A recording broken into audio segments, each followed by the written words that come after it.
पिछले एपिसोड में हमने देखा था कि बाय चैन ने हाओ तियान को अपने साथ अपने सेट में ले आया होता है ताकि वहां लाने के बाद वो उसे पावरफुल बना सके, जिसके बाद उसे चैन हाउ से चैलेंज भी लड़ना है। साथ ही यही तो बाय चैन का टास्क भी था जिसे उसे पूरा करना है अगर उसे इस वर्ल्ड से बाहर निकलना है तो। इसलिए बाय चैन डिसाइड करता है कि वो अपना एक सेट जरूर बनाएगा जिसके अंदर वो सारे के सारे पावरफुल कल्टीवेटर को रखेगा। जिसके बाद यहाँ से ये एपिसोड शुरू होता है। तो इस एपिसोड की शुरुआत में हाओ तियान जो होता है बाय चैन से कह रहा होता है, मास्टर मुझे माफ कर देना, हो सकता है मैं आपको आगे चलकर डिसअपॉइंट कर दूं क्योंकि मेरे पास कल्टीवेशन में उतनी ज्यादा पावर नहीं है, लेकिन मैं अपनी तरफ से पूरी कोशिश करूंगा ताकि मैं आपका नाम रोशन कर सकूं। तब बाय चैन जो होता है अपनी पावर का इस्तेमाल करते हुए अपनी पावर को एक्टिवेट करके अपना हाथ हाओ तियान के ऊपर ही रख देता है ताकि उसके अंदर जितनी भी उसकी कल्टीवेशन पावर छुपी हुई होगी वो सारी की सारी बाहर निकल कर आ जाए। इसलिए उसके हाथ रखने की वजह से ही हाओ तियान की वहां पर कल्टीवेशन पावर बाहर निकल के आने लगती है और वहां पर वो खुद को इतनी अच्छी तरह से कंट्रोल कर पा रहा था कि वहां पर उसके ऑरा की मदद से एक बहुत ही ज्यादा स्पिरिचुअल पावरफुल ड्रैगन आ गया होता है। ये देखा तो उसे भी समझ में नहीं आ रहा था कि आखिर मैंने अचानक से यहाँ पर ड्रैगन को कैसे समन कर लिया। ये सारा का सारा कारनामा मेरे मास्टर का है, उन्होंने ही अपनी पावर मेरे अंदर ट्रांसफर की होगी तभी तो मैं यहाँ पर ड्रैगन को समन कर पाया। मेरे मास्टर तो सच में कमाल के इंसान है, उनके जितना पावरफुल मैंने आज तक किसी को नहीं देखा। जिसके बाद वो बाय चैन के पास आकर उसे ग्रीट करना शुरू कर देता है। तब ये देखकर बाय चैन की सिस्टम होती है उससे कह रही होती है, तुम्हें बहुत बहुत कॉन्ग्रेचुलेशन, तुम्हें तुम्हारा पहला डिसाइपल मिल चुका है जो आगे चल के तुम्हारे लिए बहुत ही ज्यादा लॉयल रहेगा और वो अपनी तरफ से हर वो कोशिश करेगा ताकि तुम्हारे सेट को और ज्यादा पावरफुल बनाते हुए तुम्हारा नाम भी रोशन कर सके। और इतने अच्छे डिसाइपल को अपने सेट में शामिल करने के लिए तुम्हें एक गॉड लेवल की डिवाइन स्किल दी जाती है जिसका तुम इस्तेमाल करके अपनी कल्टीवेशन पावर बढ़ा सकते हो। ये सुनकर तो बाय चैन भी एकदम ज्यादा खुश हो जाता है कि मैं तो अब खुद को और ज्यादा पावरफुल बना सकता हूँ। जिसके बाद वो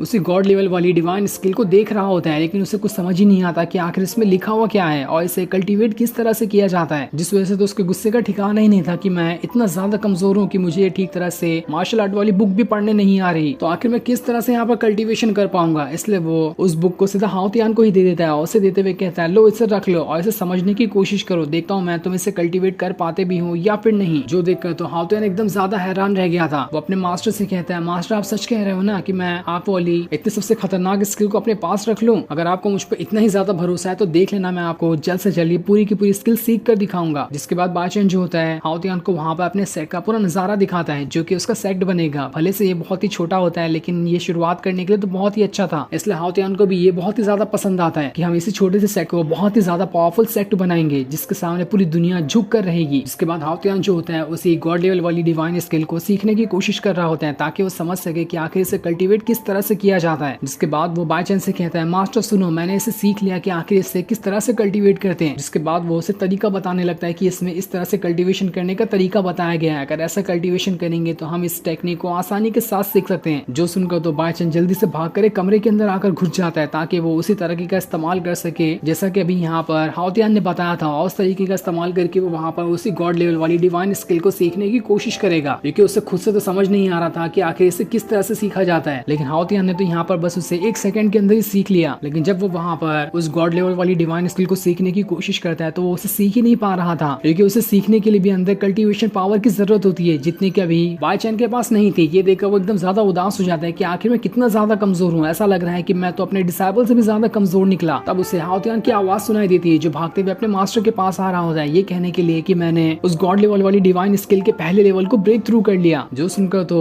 बाय चैन भी हक्का बक्का रह जाता है कि अरे इसने इतनी आसानी के साथ पहले लेवल को ब्रेक थ्रू कर लिया और मैं तो अभी तक के इसे सीख भी नहीं पाया कि इसे कल्टीवेट कैसे करते हैं। तब थोड़ी देर बाद दोबारा से हाओ तियान उसके पास आता है और उसे बता रहा होता है कि मैंने अपने 4th लेवल को भी ब्रेक थ्रू कर लिया है। ये देखकर तो बाय चैन और ज्यादा हैरान रह जाता है कि आखिर इससे हो क्या गया, ये तो धड़ाधड़ अपना ब्रेक थ्रू किए जा रहा है। ऐसा ही चलता रहा तो मेरा इस सेट का मास्टर होने का क्या फायदा जबकि मेरे डिसाइपल ही मेरे से आगे जाकर निकल जाए। तब उसकी जो सिस्टम होती है बाय चैन से कह रही होती है, अगर तुम्हें अपनी कल्टीवेशन पावर बढ़ानी है तो जल्दी से कुछ और डिसाइपल को भी अपने सेट के अंदर शामिल कर लो, उसके बदले में तुम्हें कुछ रिवॉर्ड पॉइंट दे सकती हूँ। तभी बाय चैन को वहां पर लुओली नाम की एक लड़की दिखाई देती है जो किसी से बचकर भागते हुए यहाँ पर आई थी। बाय चैन एकदम ज्यादा खुश हो जाता है कि अब तो मैं ऐसे ही अपने सेट का डिसाइपल बना लूंगा। लेकिन जब वो देखता है कि उस लड़की के पीछे घोस्ट सेट के कुछ लोग पड़े हैं जो इस लड़की को यहाँ पर मारने के लिए आए थे तो वहां पर उसकी हालत खराब हो जाती है कि ये घोस्ट सेट तो सबसे ज्यादा पावरफुल सेट माना जाता है और जब वहां के लोग इसके पीछे पड़े हैं तो मुझे नहीं लगता कि मैं इन को यहाँ पर हरा सकता हूँ, मुझे यहाँ से निकल जाना चाहिए। मैं इस लड़की को अपना डिसाइबल बिल्कुल भी नहीं बनाने वाला, इसके बदले तो मुझे मुसीबत ही मिलेगी। लेकिन तब वहां पर हाओ तियान आकर उस घोस्ट सेट के लोगों से कह रहा होता है, आखिर तुम लोगों की हिम्मत कैसे हुई इस लड़की को परेशान करने की? तुम लोग नहीं जानते कि मेरे मास्टर के पास कितनी ज्यादा पावर है, वो एक बार यहाँ पे चुटकी ही क्यों ना बजा दे उसमें तुम्हारा यहाँ पर खेल खत्म हो सकता है, इसलिए अगर जान पा रही है तो यहाँ से भाग लो। ये सुनकर तो घोस्ट घोस्ट सेट के सारे लोग एकदम ज्यादा गुस्सा हो चुके थे कि आखिर इसके मास्टर में ऐसी कौन सी खास बात है जो ये यहाँ पर इतना ज्यादा उछल रहा है। तो घोस्ट सेट का जो एल्डर होता है उन लोगों से कह रहा होता है इज्जत से लू ली को हमारे हवाले कर दो वरना तुम्हारे लिए अच्छा नहीं होगा। जो सुनकर तो बाईचैन की वहाँ पर हालत खराब हो रही होती है। तब उसकी जो सिस्टम होती है बाईचैन से कहती है अगर तुमने इन लोगों को यहाँ से भगा दिया तो इसके बदले मैं तुम्हें एक ड्रैगन पेट दूंगी जो कि बहुत ज्यादा पावरफुल रहेगा और आगे चल के तुम्हारे पूरे के पूरे सेट को प्रोटेक्ट करने की भी कोशिश करेगा। लेकिन उसके लिए तुम्हें सबसे पहले इन लोगों को यहाँ से भगाते हुए लू ली को बचाना है। तब उस ड्रैगन पेट के लिए बाईचैन इस काम को करने के लिए तैयार हो जाता है। लेकिन उसे थोड़ा डर भी लग रहा था कि आखिर ये इतने सारे लोगों का यहाँ पर मुकाबला कैसे करेगा। जिसके बाद अब देखते ही देखते घोस्ट सेट के जितने भी लोग होते हैं वो सभी वहां से बाईचैन की तरफ ही बढ़ना शुरू कर देते हैं ताकि उसके ऊपर अटैक करते हुए उसकी जान ले सके। ये देखा तो बाईचैन वहां से भागना शुरू कर देता है। लेकिन तब जो उसकी सिस्टम होती है उससे कहती है ऐसे डर के भागने की कोई जरूरत नहीं है, रुको मैं अभी तुम्हें अपनी पावर देती हूँ जिसका इस्तेमाल करके तुम इन सारे के सारे बदमाशों का यहाँ पर खेल खत्म कर दो। तब ये सुनकर बाईचैन पूरे एटीट्यूड के साथ उन सारे बदमाश लोगों के पास आता है और जैसे वो वहां पर चुटकी बजाता है एक भयंकर तरीके का